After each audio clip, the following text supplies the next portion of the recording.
et vous nous apprenez des géographies, on ne sait même pas si on va un jour voyager. Laissez-nous le temps quand on veut voyager, on va faire des formations. Allez, je vais aller en Europe. Comment ça fonctionne là-bas? Comment est le climat? Okay. Qu'est-ce que j'ai besoin de quoi? L'éducation se passe à travers non pas un prisme africain, panafricain de la culture africaine, mais que l'éducation en fait est un ersatz de l'éducation européenne. En fait, oui. C'est ça. C'est un transfert de l'éducation occidentale vers l'Afrique en mode apprenez ça comme ça. Donc vous apprenez Léopold II qui a découvert le Congo. Léopold II. Et peut-être c'est pas ça au fait. Donc non, bien sûr c'est pas ça, bien sûr. Tout ce qui est là pour nous désorienter, ouais. pour nous déconnecter de tout ce qui nous est cher. Ouais. C'est ce que vous nous mettez dans des livres. On apprend, je ne sais pas, de Christophe Colomb. I don't know this dude. And I don't want to know him.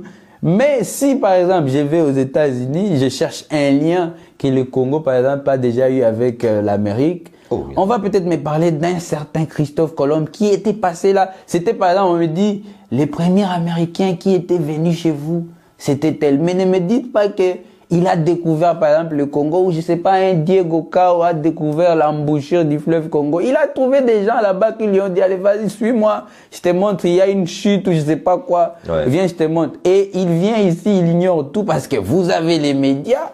C'est ça. En fait, c'est un système de pensée qui a pris avec beaucoup de suffisance l'Afrique, et ça existe encore. Oui, ça existe. On a parlé de ça au début. La plus belle avenue du monde, Champs-Élysées. Qui a dit ça? Là, personne. Alors que parce que c'est passé sur TV5, France 24, je sais pas, France 2 ou tu veux que je te dise, bon, je me justifie pas, mais pour moi, une des plus belles choses que j'ai vues de toute ma vie, et j'ai fait le Mont Fuji pendant une période où je voyageais beaucoup, c'est fini tout ça. Une des plus belles choses que j'ai vues, c'est le fleuve Congo.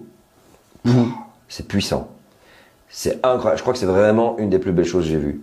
Ce fleuve qui s'étale avec Brazzaville qu'on voit au loin, là, qui est la capitale du Congo, Brazzaville. C'est une des plus belles choses que j'ai vues de ma vie. On prend ta même phrase pendant les prochaines 30 années. On met ça en boucle sur le plus gros média au monde. Et tous les enfants qui vont venir après, toute la génération qui va suivre, ils vont dire que le fleuve Congo, c'est la plus belle chose, c'est la première merveille au monde. Ça se passe dans les médias, c'est le marketing. Et l'Afrique doit comprendre qu'on doit se renouveler en termes d'éducation, de leadership. On doit savoir se vendre. On ne doit pas attendre qu'on nous raconte notre propre histoire. Je sais que beaucoup d'Africains parlent de ça tous les jours. Et moi, je viens pour insister. Parce qu'il n'y a pas autre chose. Beaucoup de choses qui nous arrivent aujourd'hui, si on se sent même inférieur en termes de leadership, même politiquement, c'est parce que les médias jouent un rôle très important et qui n'a jamais été à l'intérêt de l'Afrique.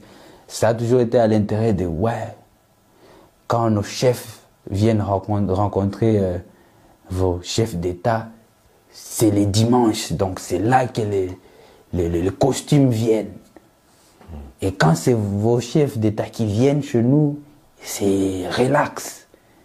On est en Afrique, c'est pour sauver des vies. C'est jamais pour des projets, c'est jamais pour sauver vos intérêts. Ça, on montre pas. On va leur donner de l'argent, on va leur prêter de l'argent, on va leur... Mais c'est quoi votre intérêt? Vous faites tellement de bien à cette Afrique qui est là, très loin. Mais c'est quoi votre intérêt si ce n'est pas protéger vos propres intérêts? Et ça, on ne donne pas la visibilité à ça parce que personne ne veut... Aujourd'hui, vous devez comprendre que c'est trop facile d'éviter des analyses. Donc les gens veulent juste limiter à voilà, c'est ça qui m'arrange. Moi, des fois, c'est pour ça même sur nos médias, même au pays, je ne sais plus trop donner mes positions parce que des fois même les gens posent des questions mais ils sont pas prêts pour les répondre.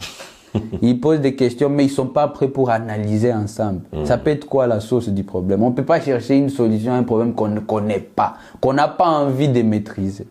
Parce que la solution que vous allez chercher, c'est une solution désorientée.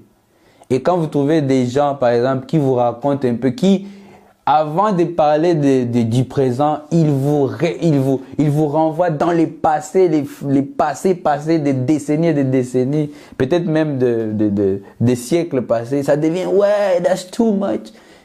On n'est pas prêt pour ça, tu vois, et tout.